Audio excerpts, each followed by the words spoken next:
我带着众多魔教弟子穿越到现代，本以为这群只会打打杀杀的古代人会水土不服，被社会狠狠毒打，却没想到他们个个是人才啊！混的竟然比我这个本地人都好。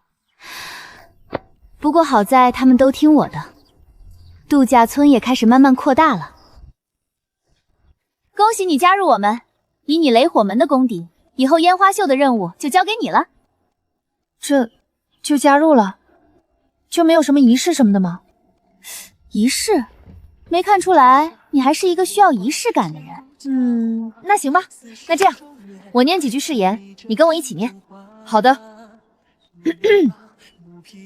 圣火昭昭，圣火昭昭，圣光耀耀，圣光耀耀，凡我弟子，凡我弟子。喵喵喵喵喵！好的，恭喜你正式加入魔教，又称圣火喵喵教。怎么样，这个名字是不是很可爱？真的不是很懂你们。走，我刚买了一大批无人机，先带你去了解一下，后面熟练了再加烟花一起。他不懂代码，却懂阵法、节奏、数秘、光影，那是雷火门刻在骨血里的本事。也是时候再给度假村加一点节目了。这是在操控星辰吗？我就说教主肯定是神仙，我怎么看到好像是那个新来的雷姑娘在操控？你懂什么？肯定是教主传了一部分神力给他。有道理，有道理。教主大人神力通天。短短时间里，雷灵音已经彻底融入了这个集体，不光和体贴细心的灵念慈成了好朋友，还和魏卓山成了忘年交。一个武器大师，一个火药专家，两个专家一相逢，顿时爆发出无数奇思妙想。教主送给你防身的，只要按一下就会有子弹弹射出来，威力也不是很大，仅只能轻轻松松的打断人的一条腿而已。天哪，上一次看到这种逆天的东西还是在好莱坞特工电影里，这俩高手居然随手就造出来了。从今天起，严令禁止你们研究大型杀伤性武器，听到没有？我都怕再过几年他们俩直接手搓原子弹了。教主，不能再这么下去了，你赶紧花点钱吧，我们赚钱太容易了，你得多花点啊。虽然还欠着教主姐姐1000万，但那钱1年才到期，远着呢。有时候我都心疼教主，一看就是过苦日子长大的，有钱在手里都不知道怎么花。要不然咱们再建个古风茶楼吧，最近好多游客反映咱们这边能安静休息的室内场所太少了。这个主意倒是不错，不过茶楼这个不算花钱，这个还是算是投资，要那种你实实在在花出去的消费。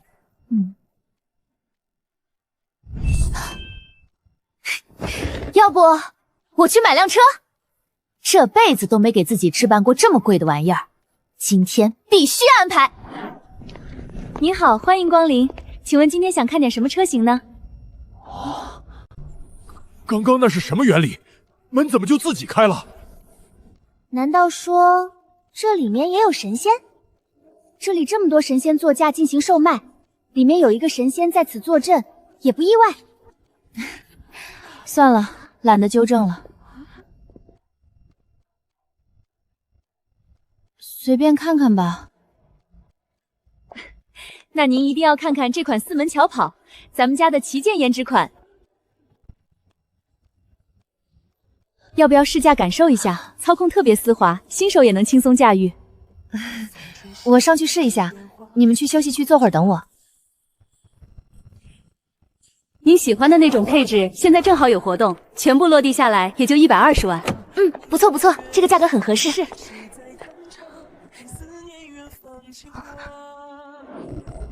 你们看，这车比刚才那个大多了，钢板也厚实。这车空间大，能拉人也能拉物资，似乎更加实用。哇，这个门居然是这样侧滑开的，好有意思的设计哦，跟刚才那个会自动打开的门是同一个风格哎。两相对比，刚才那辆车确实小家子气了不少。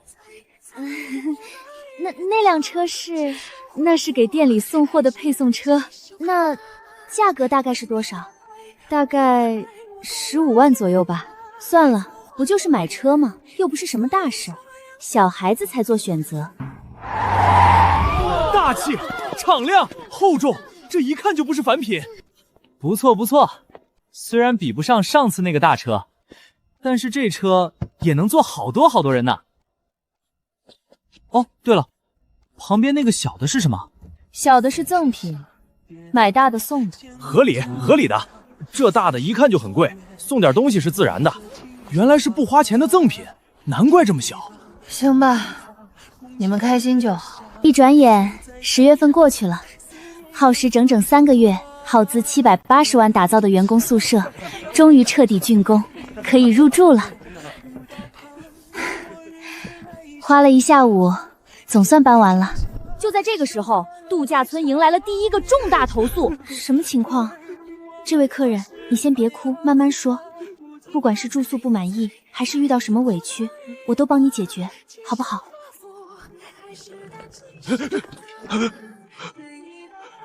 我前不久刚因为满脸痘被女朋友分手了，特意来散心的，结果连这里的保洁都用那种眼神看我，我是不是真的很丑，丑到让人害怕？活着还有什么意思？大概就知道是什么情况了。实在对不起，是我们没做好岗薪培训，你千万别往心里去。我们这位员工他是从山区来的，他以为你那个是老人口中的天花，所以有点被吓到了。不好意思，这个确实是我们的问题。你放心，我一定给你把这事儿解决好。我想办法帮你把脸上的痘痘治好，行不行？咱们度假村有2位专业医师，保证能帮你调理好。啊，这真的能治好吗？放心，肯定能行。一副煎水内服，调理体内火气，按时用药，忌口辛辣油腻，1个月左右就能彻底痊愈，不留手印。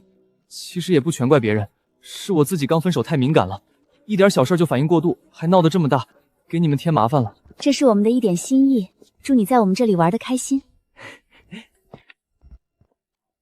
怎么回事？平白无故反应怎么这么大？教主，不是我瞎害怕，是前几天我回家听村里人说，京城突然出现了天花病例，已经死了好几个人了。什么？除了听闻县城附近有病例，你们县城或是周边的其他县城，眼下已经出现确诊的病患了吗？咱们县离京城远得很，地处偏僻，暂时还没传到这边来。怎么了？其实10年前也曾出现过一模一样的情况，当时也是京城率先爆发天花，疫情肆虐，朝野震动。那位当朝皇帝非但没有坐镇京城主持防疫，反倒以夏日看蜀需要避暑为借口，带着一众妃嫔、亲信与侍卫，仓皇逃出了京城。避暑？什么意思？你的意思是，他这次很有可能会躲到玄武山来？怎么可能？那位养尊处优的皇帝还嫌咱们这山太过破败，看不上眼。他在隔壁县早有一处修建的极其奢华的皇家别院。嗨，不是我们这里就行。皇帝虽不会入住此处，可他驾临隔壁县城，周边的各级官员为了表忠心、献殷勤，必定要争相上交无数奇珍异宝与金银财宝。这些官员自己舍不得掏腰包，便只会变本加厉地搜刮民脂民膏，把重担全压在普通百姓身上。10年前，皇帝就在那处别院住了大半年，直到京城的天花疫情彻底平息，才折返皇宫。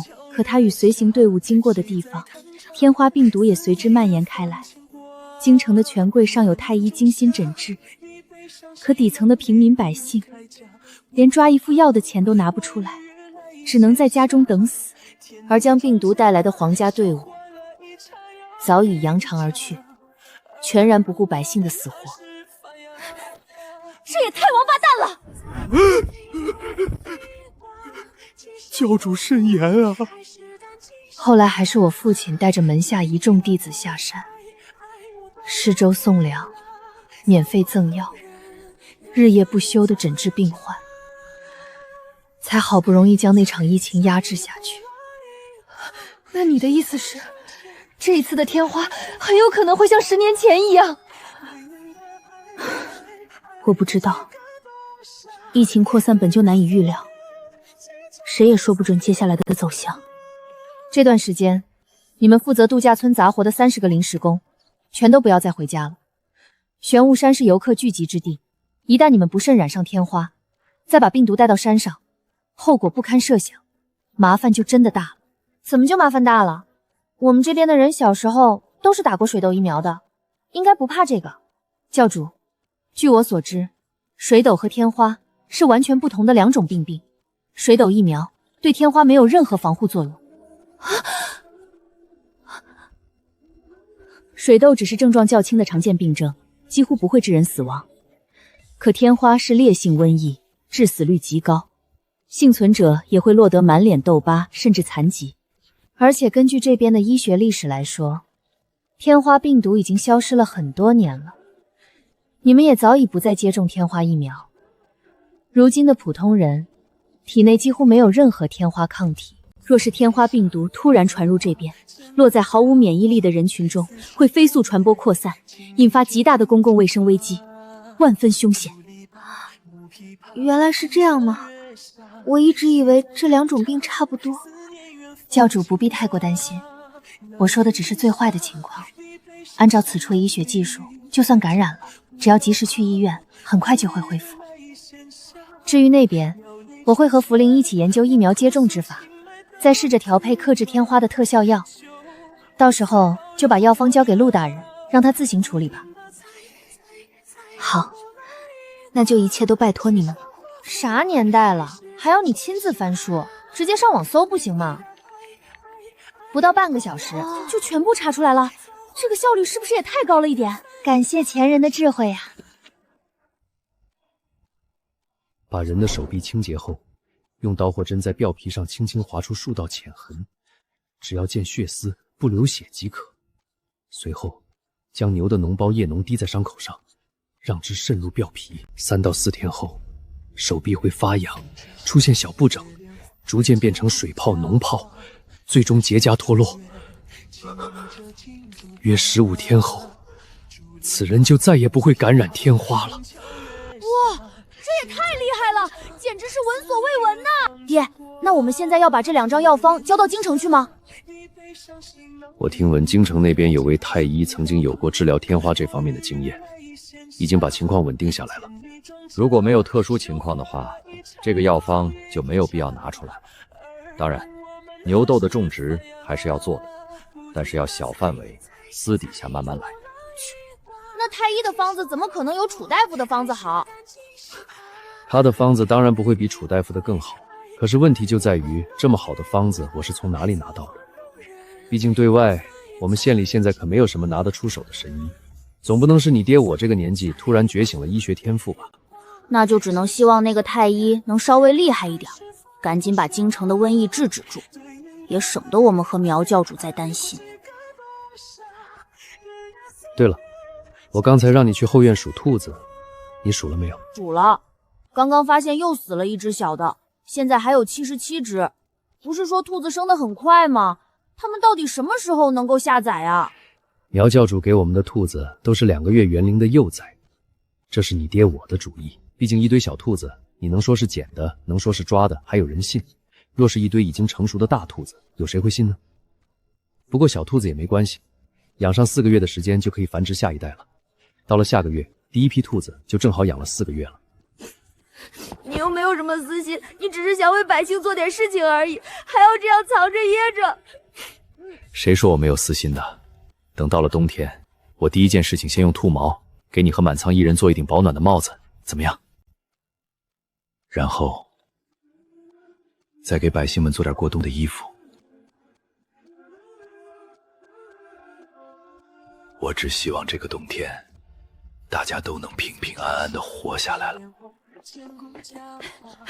我爹说，太医院有一位太医对于治疗天花格外有经验，说是数年前曾经跟随师傅初吻，也治好过不少百姓，所以很有心得。京城的情况现在已经彻底稳住了，所以暂时还没有用到楚大夫的药方。等一下，数10年前跟着师傅出诊，治好过很多天花患者。这个师傅说的不会是宁霜他爹吗？什么意思？是楚大夫的故人吗？我爹说，经过此事，那位太医现在已经被升为太医院的院长了。不用想，这肯定是楚凌霜哪一位师兄弟了。当初这群人不能接受一个女人继承药王宗，为了剥夺楚凝霜的继承权，把她赶出药王宗，囚禁师傅欺师灭祖。而这个人此时升官发财，依靠的依旧是当年师傅辛辛苦苦钻研下来的药方。至少治病救人本身不是一件坏事。随他去吧。这就对了，管他们那些破事干嘛？咱们现在最重要的是好好过日子。来来来，大家都过来看看，我新买的这台360度旋转全自动烧烤字。啊，今天有烧烤吃吗？自从9月1号教主你把我赶走之后，我已经好久没有吃到玄武山的饭菜了。来来来，肉串摆上去，鸡翅摆上去，香肠、蘑菇、玉米全都安排上。还是我来吧，再怎么全自动，那些调味料什么的还是需要人来放的。我也来帮忙，又能吃到师傅做的东西了，真开心。我跟你说，以我多年丰富的看剧经验，那太医院院长就不是个好职位，迟早是要背锅的，那下场绝对好不了。好的，我知道了。大晚上的，你也少吃点烧烤。哎呀，你不懂，其实吧，这烧烤和针灸是一个道理。这又是什么歪理邪说？我以前怎么没有听过？你看啊，都是用针，只不过咱们这个针稍微大了一点点，还串了点牛羊肉，撒了点辣椒，再加点孜然，然后放在火上面一消毒，送入患者口中。神医呀，百病全消。我迟早要找机会把这个人抓住，好好扎一顿。喂，什么事啊，领导？你那边方便说话吗？有点事想跟你聊一聊。你们先吃着，我下楼接个电话。好了，说吧，领导，有什么吩咐？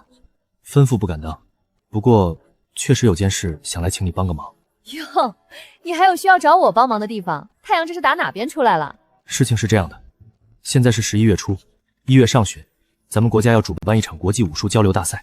虽然只是交流性质，但是规格很高，几十个国家都会派代表队过来，相当于全球武术界的一次盛会。原本定好代表中国队出战的几名核心选手，赛前出了大问题，现在根本没法上场。上层不想把这事闹大，更不想在国际上丢了体面。找到了国安这边，问我们有没有身手够硬、身份稳妥又能应届顶上的人。我想来想去，最合适的人只有你那边了。你先听我说完，只要你这边愿意出人，代表国家上场参赛，作为回报，官方出面，免费给你玄武山建一座大型露天展演场馆，标准看台、中央比赛场地，带整体天幕顶棚，完全归你度假村使用。到时候比赛就在你们度假村举办，比赛还有奖金，也会一分不少的给你们。啊，还有这种好事儿！打比赛赢奖金，还能收获免费的露天场馆，这简直就是从天而降一块大饼啊！我们唯一的要求就是务必要赢得漂亮。现在事情已经发展得非常难看了，必须用一场无懈可击的完美胜利才能把事情压下来。要赢得漂亮，赢得体面，要让所有人都心服口服。这件事包在我身上了，管你是哪个国家的高手，洛星安一个人就能挑翻全场。对了，领导，我没有什么别的意思啊，我就是有点好奇，这事儿你怎么没有找我姐啊？据我所知，她那边好像更厉害吧？你姐那边的厉害我肯定是知道的，问题就是厉害的太不科学了，我担心打起来没轻没重，一不小心把对手的人头打下来了。刚刚那个诡异沉默是什么意思？什么沉默？哪有沉默？没有没有，我会提醒参赛人员收着一点，保证不会出现你刚刚担心的事情。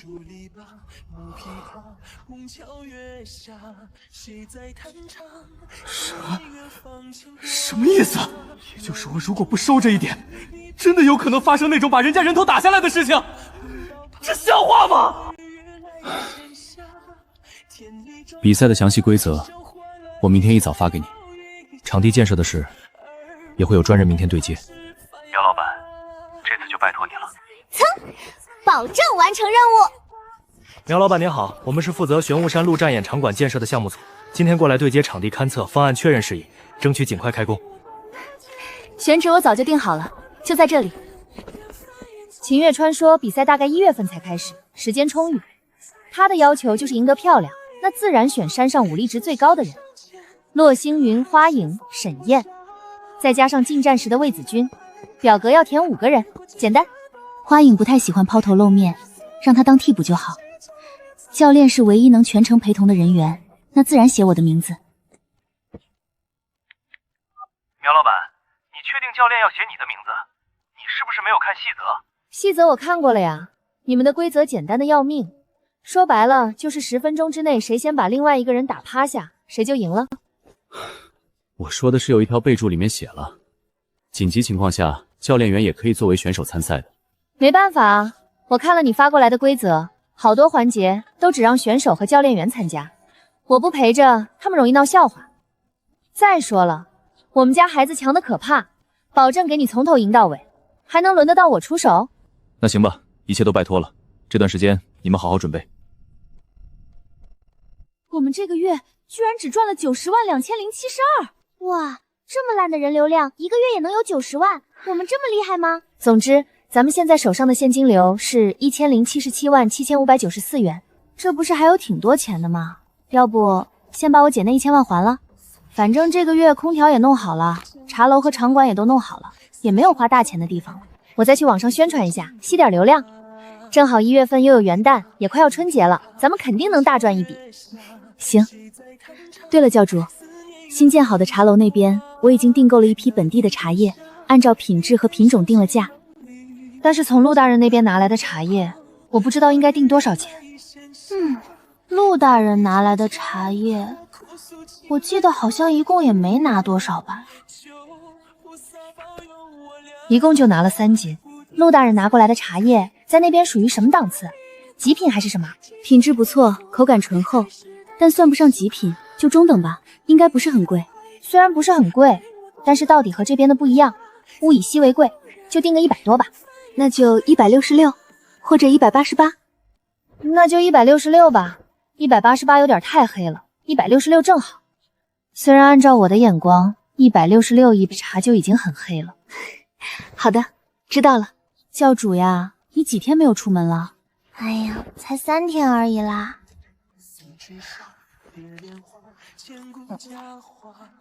真拿你没办法，谁让是自家教主呢？只能宠着了。什么玩意儿？家人们谁懂啊？网红景区喵仙人度假村升级了，居然推出了茶楼，本来还挺期待的，结果一看定价，直接被吓到了，166一克的茶叶，我特意查了，正常一杯茶也就3到5克，按这个价格算，一杯茶就要大几百块，比市面上的顶级龙井还贵，这也太离谱了。正好，我爷爷一辈子研究茶叶，算是茶界老炮了，什么档次的茶叶都喝过。今天就带着我爷爷亲自去这个景区看看，到底是茶叶真有什么过人之处，还是商家纯的奸商，借着网红景区的名气宰客。3个小时，3000多条评论，1万多点赞，完了。来，家人们看清楚啊，我们现在已经下单了，这就是消费单据。我爷爷就爱喝口感醇厚的中茶，服务员推荐我们买5克，咱们算算账啊，一杯茶就要800多，这不是天价宰客是什么？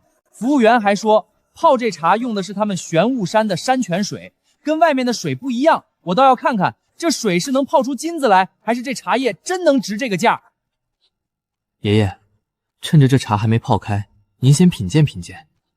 光看干茶，您觉得这茶叶怎么样？值不值这个价？这茶的形态倒是别致，我还真没见过这种品种。不过主就是要泡出来才能过滋润。完了完了，就算我飞过去也来不及了。算了。教主，怎么了？茶楼里现在有个100万粉丝的网红正在直播，他点了咱们那款166一克的茶叶，已经下单了。你听我的，等会儿不管他是投诉还是挑刺，甚至是在直播间骂咱们，你都别跟他争执。就说这茶是新品，刚上架尝试推广的，口感不合心意的话，直接给他免单，1分钱都不收。明白了，我来解决。虽然教主没有明说，但我也听明白了，应该是我把价格上错了。可是免单，我花月展从商多年，还从来没有做过亏本的生意，免单绝不可能。是不是有人点了那个166的茶叶？对啊，我这刚取了山泉水，正准备给他们泡茶。你去忙别的吧，我来。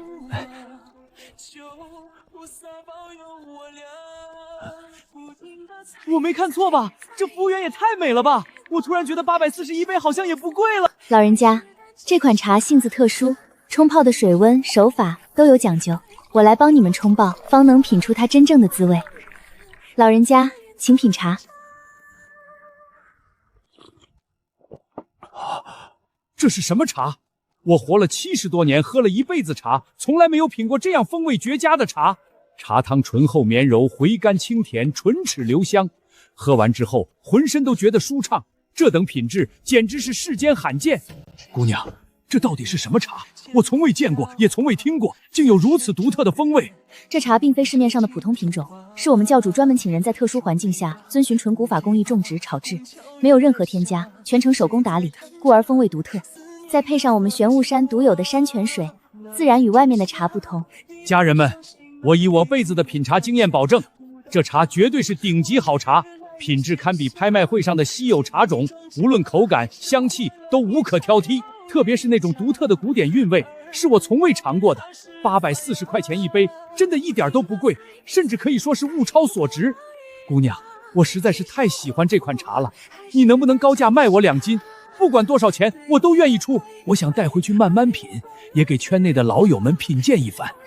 实在抱歉，老人家，这款茶我们本就不是为了盈利，只是拿出来给真正爱茶之人品鉴交流的，不想靠它赚钱，所以一概不外售。而且这茶必须要配我们玄武山的山泉水，才能品出真正的风味。所以我们还是欢迎大家来我们山亲自品尝。爷爷，您什么意思啊？您的意思是这茶我们还买便宜了？哎呦，让你平时多读书多学茶知识，你偏偏不听，整天就知道上网博眼球，什么都不懂就乱说话。我告诉你，这种档次的茶叶，这个价格简直就是做慈善，是亏本买卖。你刚才还在直播间说人家是奸商宰客，简直是胡说八道，丢我的人，赶紧给人家道歉。对不起，是我有眼不识泰山，没了解清楚情况就乱发言，误会了你们，给你们造成了不好的影响。我在这里郑重道歉，希望大家不要被我误导。玄武山的茶是真的好。这都可以啊！直播风波反转的热度远比我预想的还要凶猛，再加上这种反转又反转的故事特别吸引眼球，一下就上了热搜。中国武术交流大赛选定玄武山举办。请问苗老板在吗？我们想拜访一下。不好意思，我们苗老板冬天怕冷，不太喜欢出门。说的也是，这种背景的人怎么可能随便就让我们见到？怎么说实话就是没人信呢？教主，那3斤茶叶再这么卖下去，明天就没了，自己都没得喝了。啊，这要不然去和陆大人说说吧，让他帮我们去收购一些，我们可以用物品置换。这茶现在可是咱们度假村的金字招牌，多少人特意冲着它来的，可不能断货。这种档次的茶叶，按照一般行情，1斤可以置换10斤猪肉，那3斤茶叶就是对应30斤猪肉。按照我们今天采购的猪肉价格，30斤猪肉是450，那3斤茶叶我们能卖多少钱？24万9千。找人给陆大人带话，让他帮我们去采购茶叶，1斤茶叶换100斤猪肉。你给多了，他也不敢要啊。说的也是，那你让他自己定吧。陆承安性子谨慎，最担心的就是被人发现这里的事情，所以即使能给多，他也不敢拿。既然苗教主开口了，陆某一定办到。至于置换，那就1斤茶叶换20斤猪肉吧。这还算一个合理的范围，不会太引人怀疑。等开了春，划一片山地，找附近安分守己的百姓种些茶叶，能更稳定的供给苗教主那边，也能给当地百姓多谋点营生。大人，出大事了！慌什么？天塌不下来，慢慢说。天花，京城那边不是已经控制住了吗？怎么又是？不是，这次不一样，是皇帝陛下本人感染了天花。你说什么？陛下染了天花？千真万确，宫中已经封锁消息，但消息还是露出来了。更可怕的还在后面。还有什么？新上任的钦天监监正上奏说，陛下染疾是天怒之兆，要从天下各权县甄选100名童男童女，祭天祈福，为陛下续命。什么？教主，看起来情况不妙啊！陆大人，他怎么亲自来了？怕是茶叶送来了吧？什么意思啊？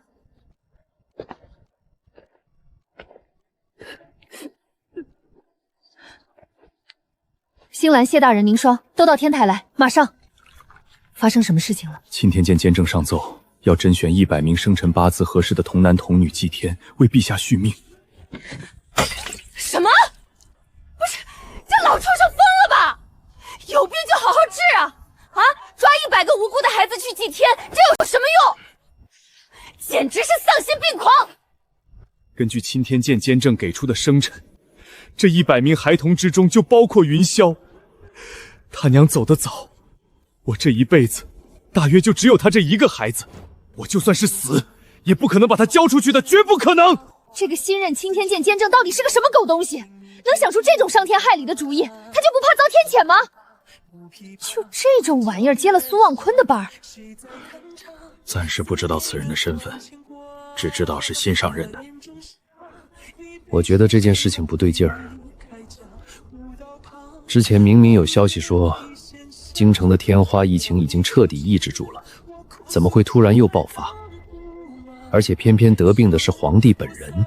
按道理来说，皇帝身边的防护是最严密的，怎么可能偏偏只有他得了？我觉得，比起自然传染，这更像是一场精准投毒。皇帝身边防卫森严，寻常人根本靠近不了，能悄无声息让他染上天花，绝非偶然。等等，不对啊！你不是有个什么破师兄弟刚当上太医院院长了吗？他手上有你爹以前留下的治天花的方子，有那个方子，他治不了皇帝的病。我爹的方子已经是10年前的了。天花病毒极易变异，10年时间，说不定病毒已经发生了变化。那个方子不一定能治好这一次的病，如果能治好，也不会需要100个孩子祭天了。如果就让这狗皇帝现在死了，会怎么样？他如果在这个时间点死了，会非常非常糟糕。眼下朝局本就不算稳定，一旦天子驾崩，必定会引发大乱。太子尚且年轻，性格又没有治国经验，暂时根本撑不起一个国家，镇不住朝堂上的那些老臣。我猜想，八王爷应该会趁机出手。他一直野心勃勃，暗中培养势力，觊觎皇位已久。我甚至怀疑，皇帝这次染病就是八王爷暗中策划的。皇帝若是死了，八王爷正好有借口趁机篡位，夺取皇位；若是没死，用100个孩子祭天，必定会积累民愤。到时候他再以为民请命的名义讨伐钦天监，甚至讨伐皇帝，照样能浑水摸鱼，坐收渔利。如今多个县域还没有从之前的灾荒里缓过来，百姓们食不果腹。若是再发生皇位之争，战火纷飞，百姓们可就真的遭罪了，怕是又要流离失所，家破人亡。也就是说，那老混蛋可以死，但最好尽量不要现在死。大概是这个意思。那就把宁霜的方子交出去，皇帝不能死，孩子不能给，那就只能把药方交出去了。其实我来这里，就是做的这个打算。只是这样一来，你在如此敏感的时间拿出这张方子，怕是没有办法解释方子的由来，很容易引火烧身。我没有别的选择了，所以我把云霄托付给诸位了。如果我回不来，请一定照顾好他，让他在这里安安稳稳的生活，就让他做一个普通的孩子，像寻常人一样上学。还有你们之前说过的那个什么补习班，也让他去上上，让他远离朝堂的纷争，远离这些血雨腥风，平安喜乐一辈子就好。爹，你在说什么？你不要我了吗？不至于，不至于，你快起来！别搞得这么悲壮，像生离死别一样。多大点事儿，有我们在，不会让你死的。实在不行，你也来我们这儿上班算了，放弃那个破县令的职位，咱们一起守着玄武山，谁也奈何不了我们。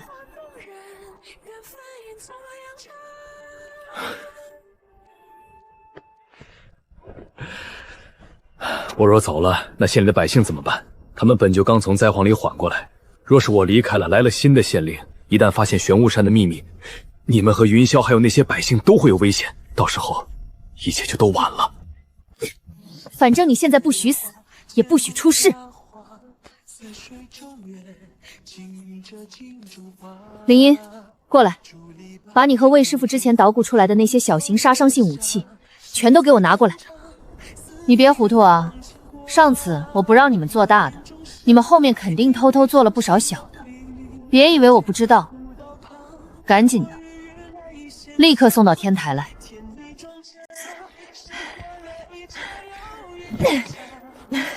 教主，你这也太急了吧！我和魏师傅的全部成果，全给你搬来了。介绍一下，教主，你看，这个发簪看着普通，实则顶端的花纹就是开关，轻轻按一下就能发射出3枚子弹，近距离之下百发百中，根本来不及防备。还有这个笛子，其实是改良版本的暴雨梨花针，轻轻一按能向四周射出上百根银针。还有这个砚台，看着是文房四宝，实则是个小型炸药，只要直接扔到火里，或者用硬物摩擦砚牌底部的凹槽，利用摩擦生热的原理，就能点燃面的炸药，威力足以炸伤3、4个人。还有这个毛笔，也是个暗藏杀机的暗器，笔杆里面藏着机关，轻轻一按笔帽，就能一次性发射出5支毒针，针上淬的毒见血封喉。而且毛笔上面的毛也不是普通的羊毛，拔下来放入水中，毛里的毒粉就会溶解在水里，无色无味，让人防不胜防。我要是哪天进去了，一定是你俩害的。我俩也就是研究着玩，也没有拿出来用。要不是你这次主动要，我们都是锁在柜子里面的。陆大人，你挑几件？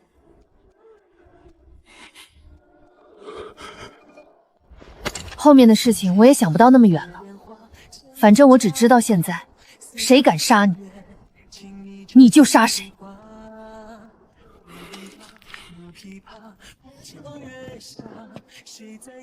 大人，这是能治疗天花的方子，属下无意中得到的，恳请大人能将此方交予京城，也救救那些即将被用来祭天的孩子。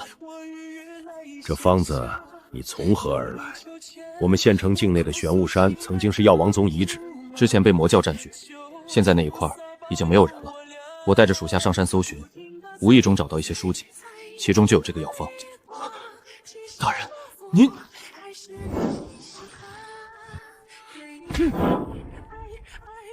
陆承安，你今日未曾来过本官的书房，也从未向本官提及什么药方，更没有见过什么治疗天花的方子，你明白吗？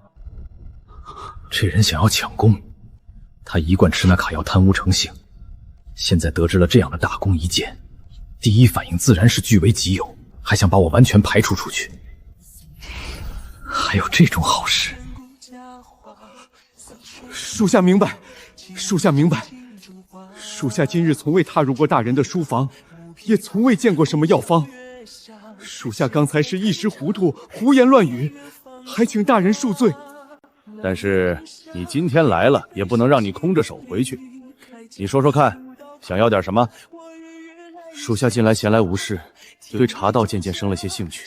听闻大人素来爱茶，藏品皆是世间难寻的极品，不知属下有没有那个荣幸，能尝尝大人的珍藏？哈哈哈哈哈！这些就送你了，没别的事儿，就退下吧，好好守着你的县城。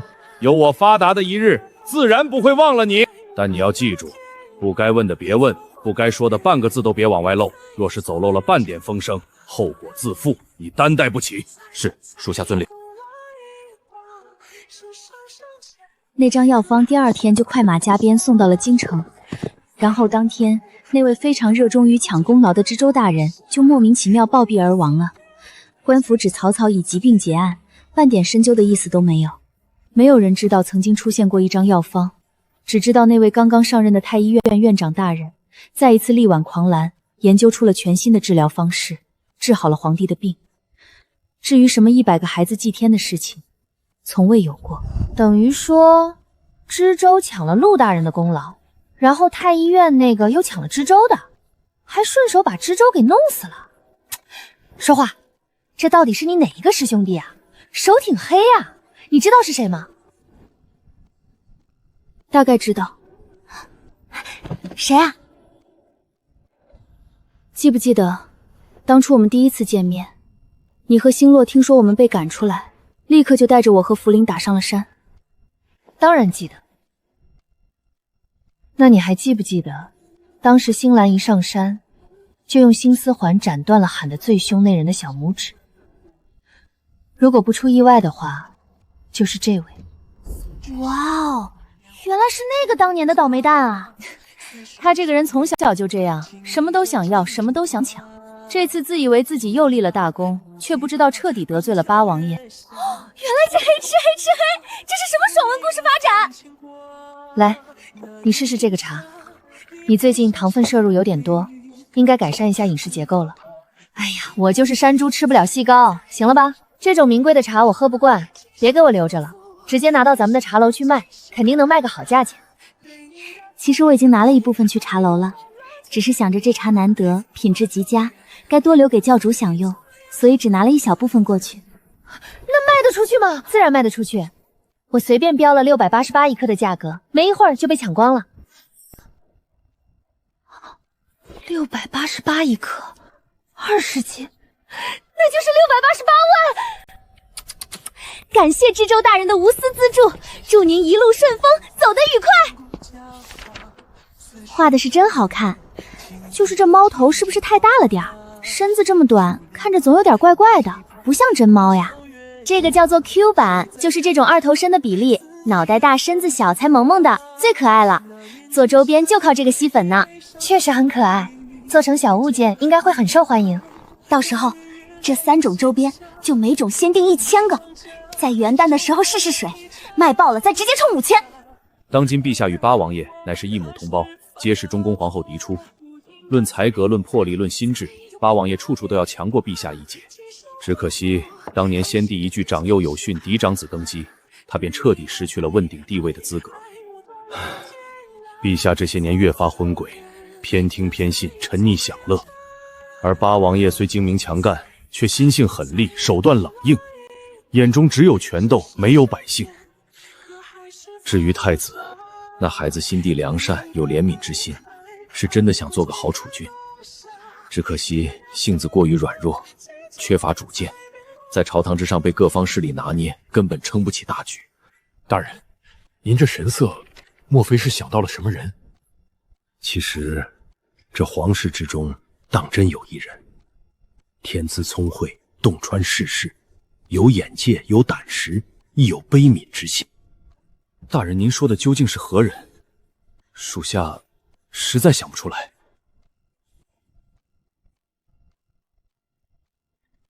宁玉公主。宁玉公主？可是她是个女子啊！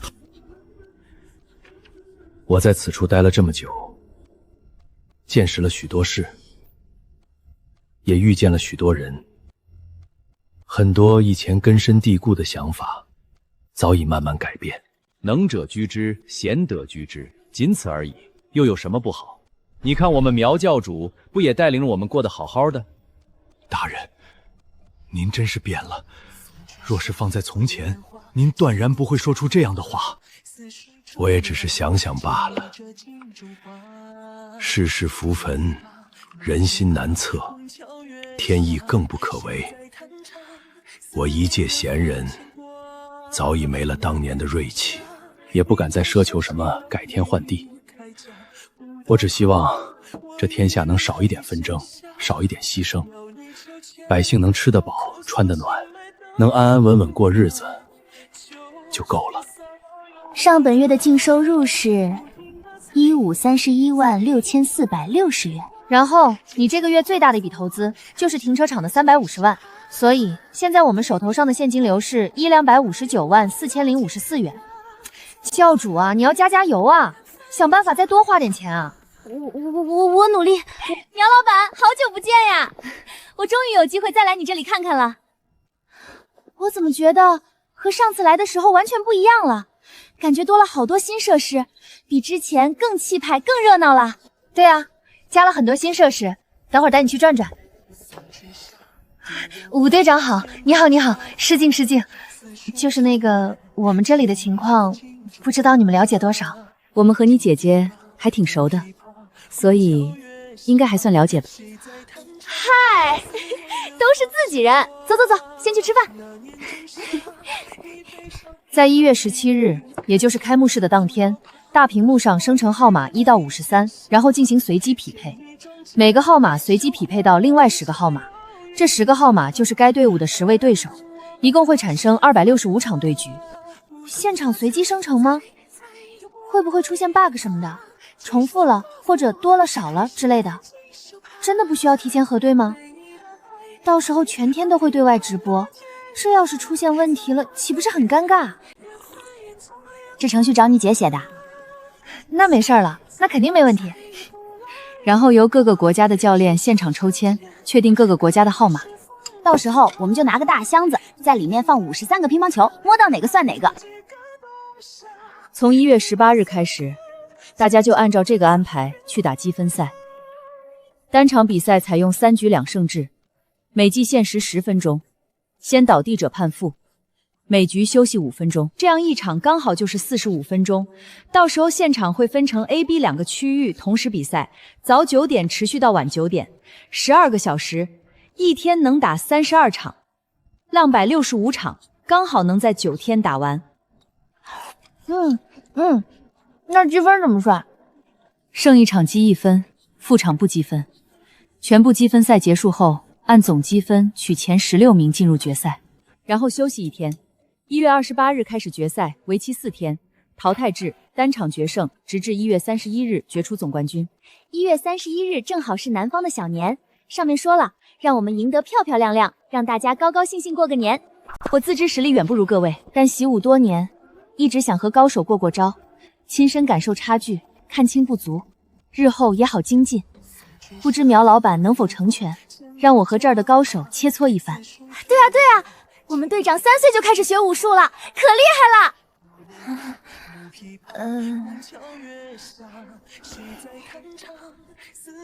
我不跟他打，差距太大，对他没有记忆。倒也是没有必要这么直白了。哇，好帅！这个道理倒也没错，若是差距太大，切磋起来确实没什么意义。那你选个适合和武队长过招的。魏子君吧。行。教主有什么吩咐？你陪武队长切磋几招，点到为止，就在我们新建的那个场馆吧。好。有劳了。开始。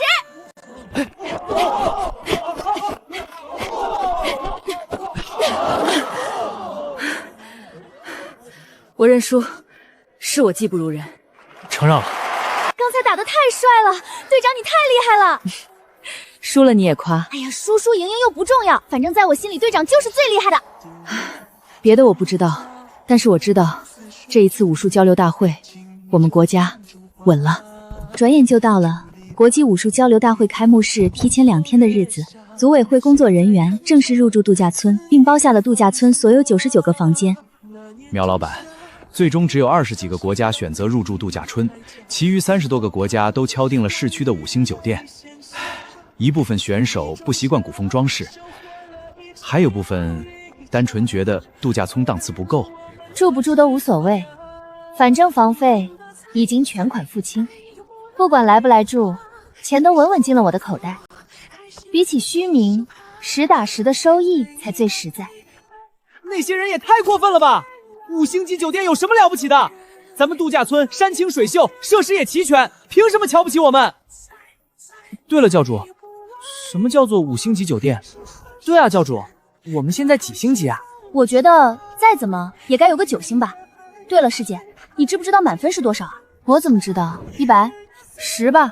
如果满分是10星，那以我们这里的风水和致辞以及人物，再怎么也该有个8、9星吧。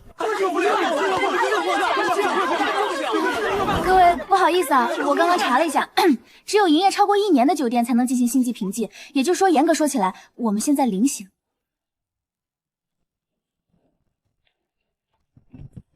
苗老板，好久不见，没想到这次还能和你合作，太荣幸了。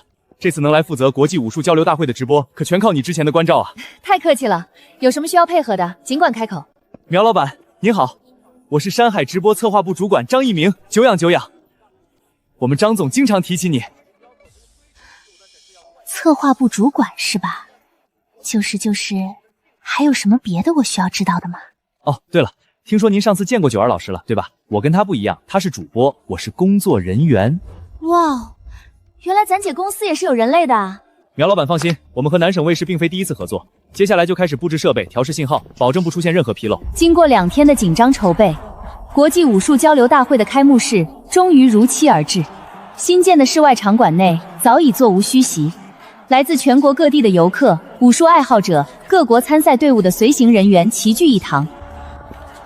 妈在，居然不是番茄炒鸡蛋的配色了！这次的队服是谁做的？审美不错呀！哇，这个刺绣做的好漂亮呀！你们仔细看，每件衣服的纹路好像都有区别，这肯定是人手工缝制的，太高级了，太有味道了！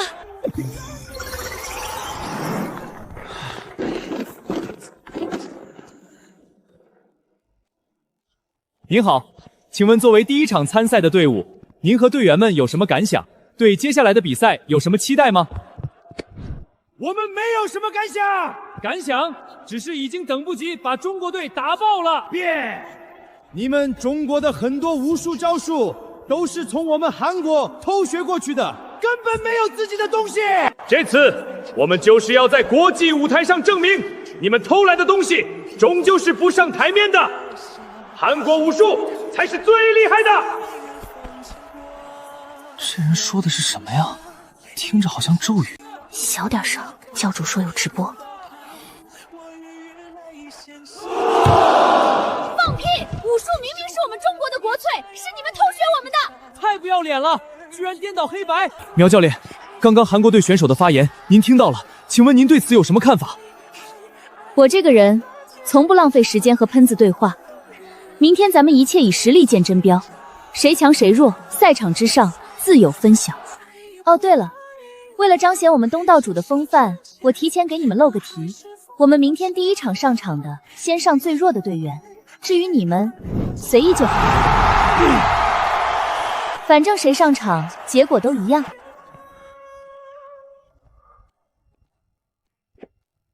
第2天一早8点多，比赛还未正式开始，直播观看人数就已经突破10万，并且还在以肉眼可见的速度疯狂上涨。天哪，有没有搞错？国家真的就派这种人出场呀？这种人甚至还能当教练？完了，这教练看起来就不靠谱，队员看起来又这么弱，这场比赛怕是要输惨了。救命！这是来搞笑的吧？太不专业了！我就知道富二代带队就是不行，根本不把国际赛事当回事。这要是能赢，我直播倒立洗澡。准备，开始！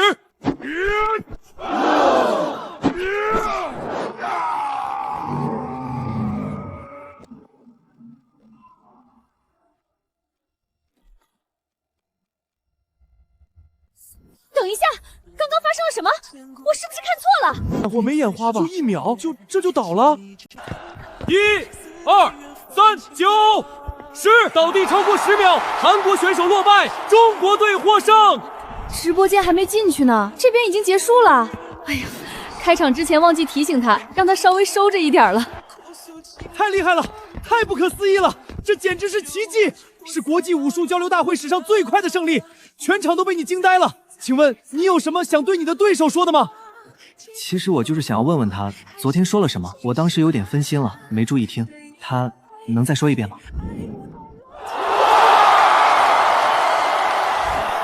绝了！杀人诛心，杀人诛心啊！突然发现一个重点，苗教练昨天好像说魏子君是他们队最弱的队员，那其他队员得强到什么程度？我也听到了，苗教练先说先上最弱的，结果最弱的都能1秒绝杀。能再说一遍吗？他居然对我说能再说一遍吗？我连反驳的力气都没有，1秒就1秒。赛前大放厥词，扬言打爆中国队，结果被1秒击昏，10秒判负，连对方衣角都没碰到。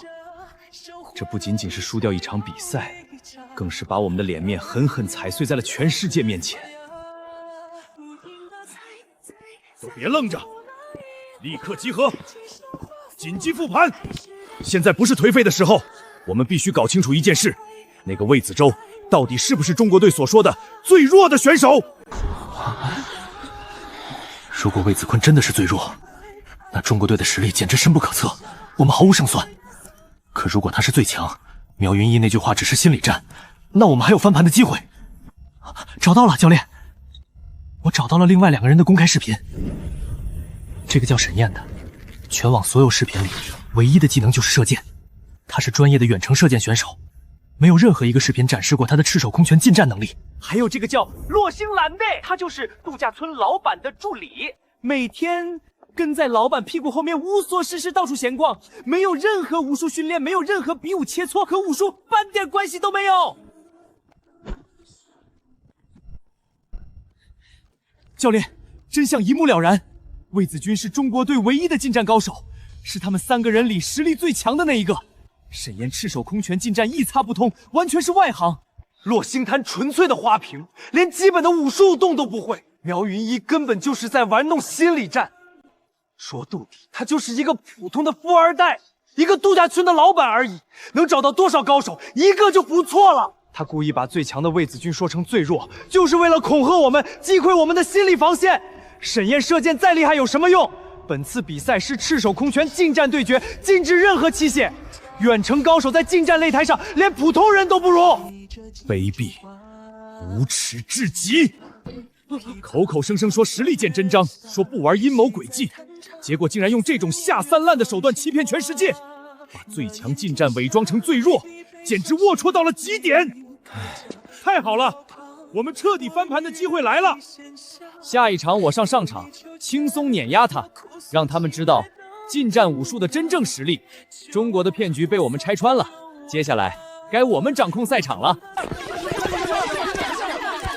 第一场只是我们落入了中国队的卑鄙心理陷阱，并非实力差距。接下来的第2场，我们将轻松碾压获胜，一场不败逆转局势。接下来的第2场，我们将轻松碾压获胜，一场不败逆转局势。什么情况？这群人吃菌落了？明明输得那么惨，被1秒击昏，顶级嘲讽，短短几分钟居然又变得自信满满，甚至比之前更嚣张。你们韩国人真的很难懂啊！教主，第2场比赛安排谁上场？既然你主动问了，那就你上呗。反正谁上场都一样的。再说了，洛星兰还要给我拨板栗呢。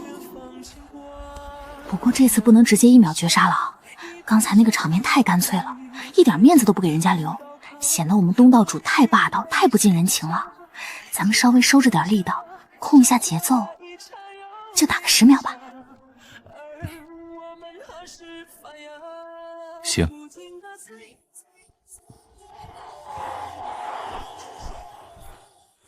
就是这个只会射箭的体育生，今天我要猛攻击倒他，彻底洗刷第1场的屈辱。准备开始！没有丝毫试探的必要，他毫无实力。同选只要全力猛攻，必定轻松取胜。1、3、4、5，教主说了，打个10秒，那就10秒。什么情况？为什么不打呀？一直躲来躲去的。我刚看韩网那边流出来的消息，说韩国队已经研究清楚了，我们这位选手只会射箭，近战不行。完了完了，不会真的是凑数的吧？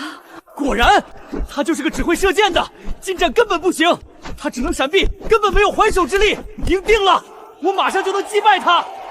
倒计时快要结束了。6、7、8、9、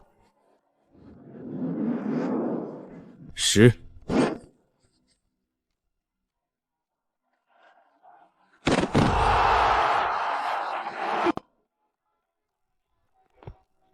本场比赛中国队胜。沈烨选手，能跟我们聊一聊为什么会选择前期避战，后期突然发力吗？这是战术吗？因为我们教主觉得，在第10秒赢会比较好看。这不是实力，这是掌控。他不是不会攻，他是故意等到第10秒才攻。魏子君居然真的是最弱的，我们所谓的识破阴谋，只是自欺欺人的笑话。苗云一从来没有玩心理战，他说的从来就是实话。我觉得还是好冷啊，要不我们明天搬一台小太阳过来吧？不对，我一个人用好像不太好，显得有点自私。搬4台吧 ，A 区 B 区都分配一下。好。苗教练留步，恭喜中国队2比0完胜。麻烦您点评一下本场比赛还有2位选手的表现吧。点评？还要点评？你该不会以后我们每一场比赛都要让我点评一下吧？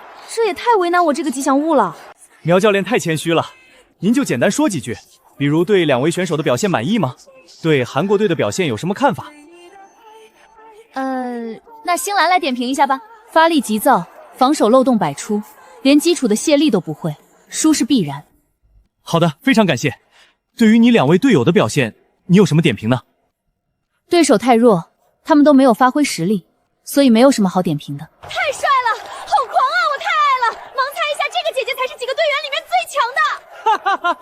这比赛看得我太爽了，心理委员你不用来了，我太得劲儿了。话说，苗教练什么时候也上场打一场呀？我已经详细看过赛程，特殊情况下教练是可以上场的。你要是愿意上场，我当场就刷10万的礼物。这不是搞笑吗？这些选手全部都是各个国家万里挑一选出来的，让他上场还不如让玄武山的狗上场呢，说不定胜算还能大一点。你们不要激动啊，我走了，拜拜拜拜。这个夜晚对于其他参赛国家来说同样是一个不眠之夜。中国队表现太过惊艳，让所有国家都感受到了前所未有的压迫感。各国纷纷紧急启动调查，全力探查苗云悠以及他身边队员的底细。是这样的，今天中国队的表现太过惊艳，直接让咱们这场比赛的关注度暴涨，全网都在讨论。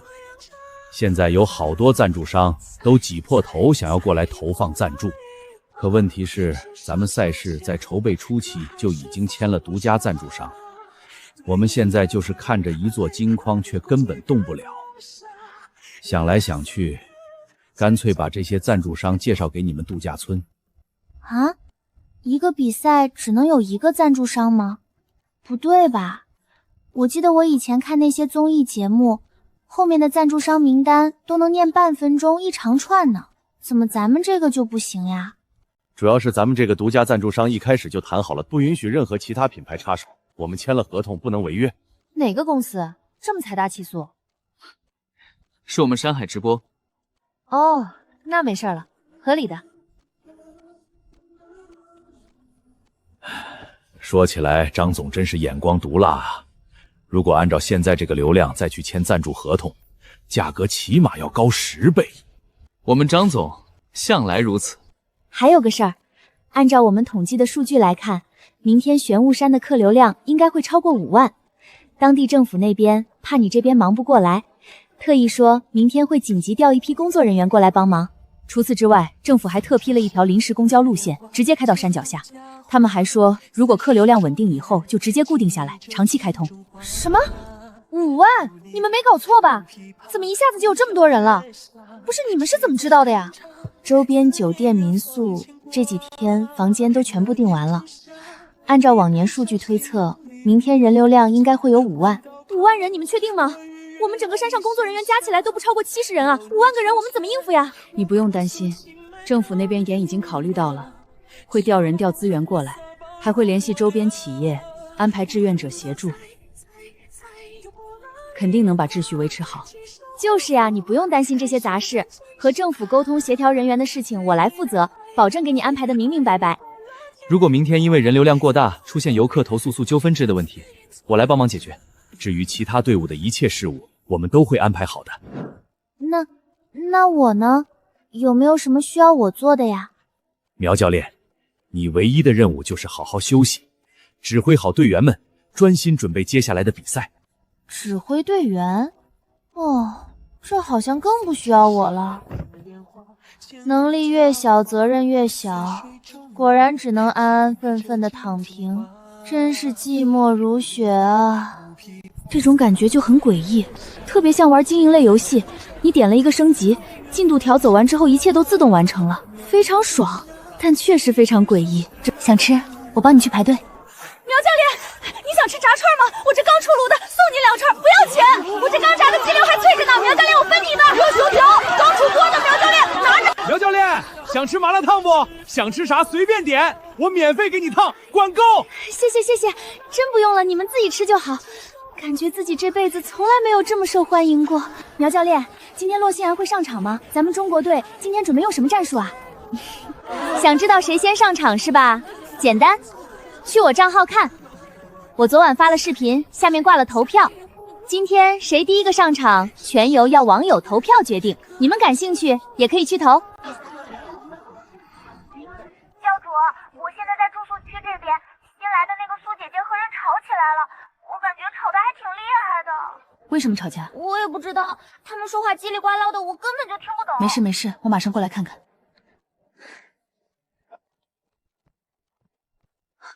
怎么回事？这是美国队的教练和翻译。之前他们嫌度假村条件普通，主动搬去山下5星酒店，还签了放弃住宿的同意书。结果昨天咱们队表现碾压全场，赛事热度爆了。他们突然又要搬回来，说这边方便训练。苗先生，可现在所有房间全满，根本腾不出来。据我所知，这位苗教练就是这个度假村的老板吧？我们教练说了，你们是主办方，有义务解决我们的住宿。办法多的是，就看你们愿不愿意做。找几个贫穷小国的队伍，给他们点小钱打发走，让他们把房间让出来不就行了？还有，你们身为主办方国家，难道不应该主动把自己的房间给让出来吗？我们又不是不加钱，这点人情世故还要我教你？